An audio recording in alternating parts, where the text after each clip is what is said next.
Today we're going to finish looking at spherical coordinates. This is where we're describing a point in space with one length and two angles. Rho, the distance from the origin to the point, that's our length. Theta is going to be the angle measured from the positive x-axis. That's the same theta that we had in polar coordinates and in cylindrical coordinates. And phi, it's a new one, it's going to be the angle measured from the positive z-axis down to the point. What we need to do is turn our two angles into lengths. So we need to multiply by some factor that will turn d theta and d phi into an arc length. So let's take care of the d phi first. If I imagine a plane in which theta is sitting, so I imagine I'm going to take this plane at an angle of theta perpendicular to the xy plane. So if I imagine, here's the z-axis.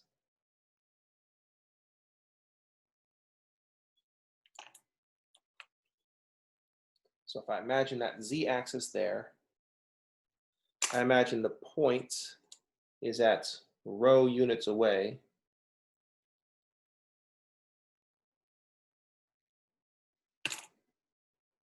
The angle theta, we can't see, and the angle phi will be in here. So this point is, and then down here is the xy plane.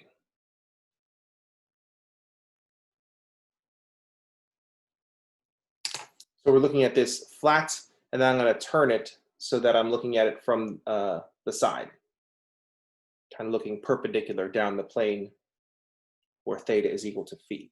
Theta is equal to, put the plane through angle theta on the paper. So what we notice is that the point is rho units away from the vertex of the angle phi.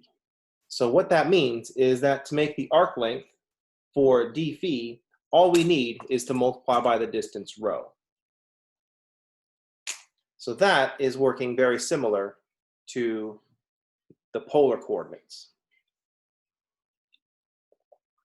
The trickier one is to look top down at the xy plane. So if we look top down at the xy plane, I'm just going to take the z-axis and spin it up here. So here's positive x, here's positive y. So there's a top-down view. And then we got the point here underneath.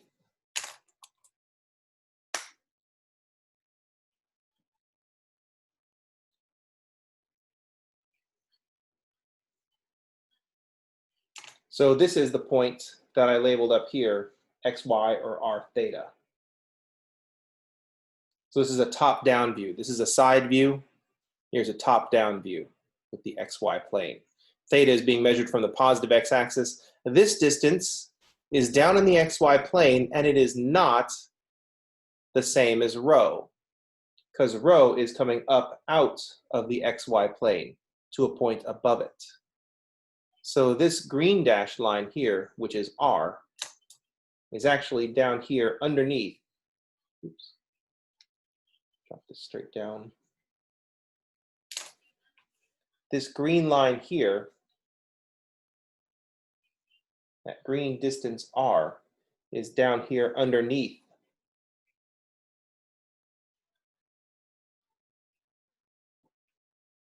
that hypotenuse if we drop this point straight down to the xy plane.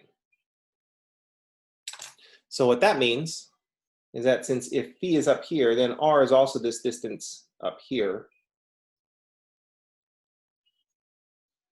And this point, this hypotenuse is rho, and this angle phi has r, that distance r opposite.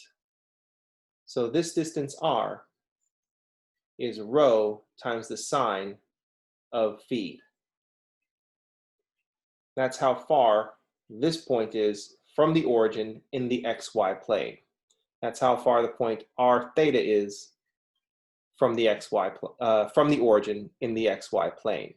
So to turn d theta into an arc length, we need to have rho times the sine of phi.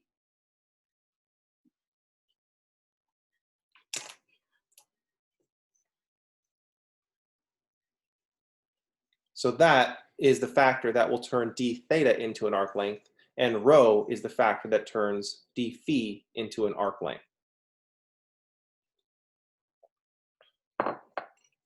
So in polar coordinates, in spherical coordinates, our triple integrals will be an integral over some solid w, some function. And instead of just having dv, in spherical coordinates, we'll need a rho squared times the sine of phi. Then we have d rho, d theta, d phi.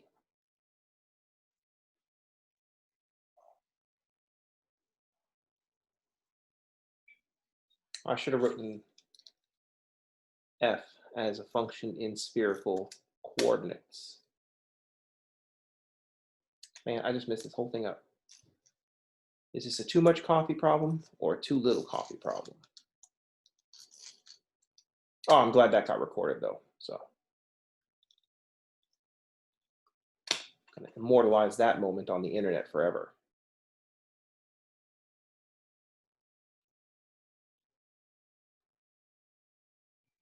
So if we have a function in spherical coordinates, then since d theta and d phi are angles and not lengths, I have to multiply by how far they are from the origin. So I need this extra factor of rho squared times the sine of phi, d rho, d theta, d phi.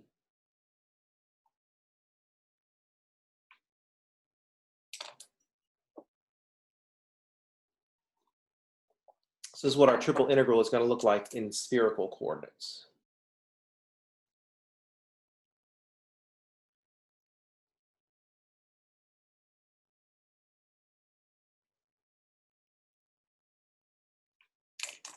So there's our triple integral in spherical coordinates. Any questions?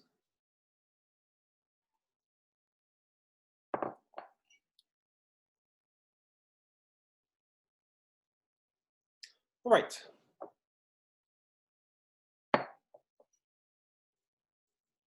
So we want to establish some rules. Right now, points have lots of different descriptions.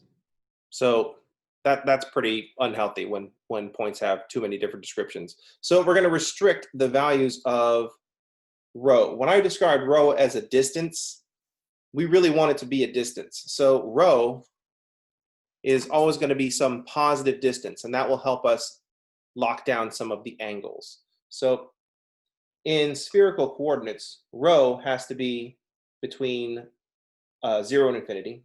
So rho can be anywhere between 0 and infinity. We want theta going around the xy plane. That should be limited to the first circle. So I don't want theta equal to 3 pi when I can get away with calling it pi. So theta is going to be between 0 and 2 pi. Oops. I can't use less than or equal to 2 pi.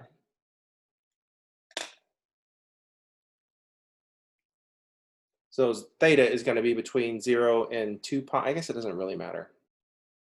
Nah, let's leave it this way. Well,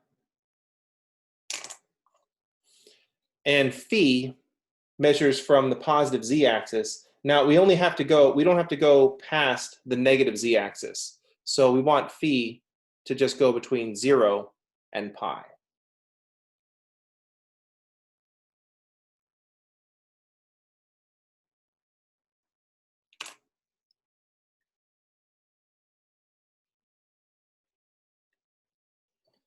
Any questions?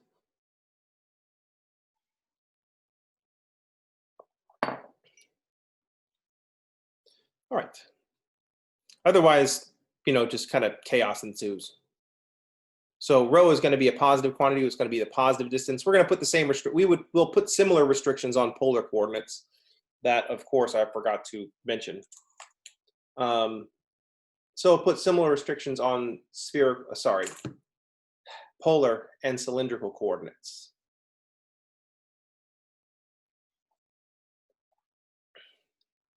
Any questions? Once we do that, describing a solid in R3 in spherical describing a solid in spherical coordinates is the same procedure as describing a region in rectangular coordinates. What does rho go between? What's theta between? What is phi between? The early integrals can involve functions of upcoming variables. The last integral must be constants. Any questions? Comments? Deep thoughts? All right, let's pause the video here and talk about next steps.